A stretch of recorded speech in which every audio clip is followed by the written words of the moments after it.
हम मीनू झा प्रणाम करै छी सब मिथिलावासी के। आइ हम एकटा फूल छीटे के गीत गाबऽ जा रहल छी। कोशिश करै छी जे सब गोटे के नीक लागे। संग दऽ रहल श्रीमती ललिता झा। धन्यवाद। जय मिथिला, जय मैथिली।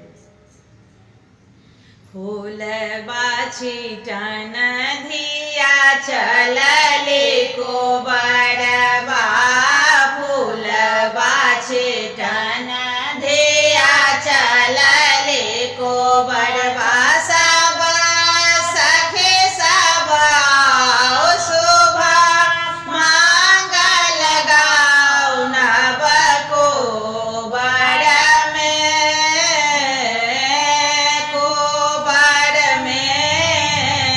फूलबा छीटन धिया चलले कोबरबा, फूलबा छीटन धिया चलले कोबरबा।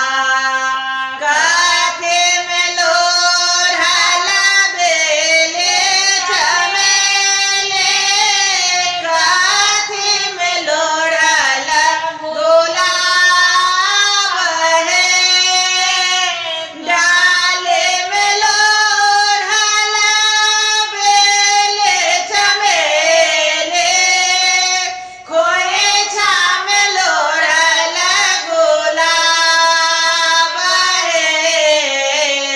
फूलबा छीटन धिया चलले कोबरबा, फूलबा छीटन धिया चलले कोबरबा।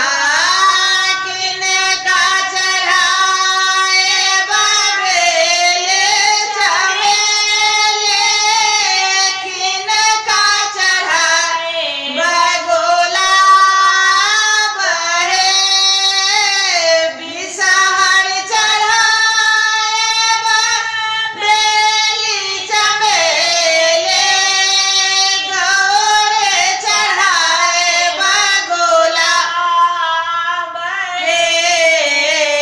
फूलबा छीटन धिया चलले कोबरबा, फूलबा छीटन धिया चलले कोबरबा। किनका समांगबा धन सोनमा, किनका से मांगबा हे बात है, बिषहर से मांगबा धन सोनमा, गौरी से मांगबा सोहाग है।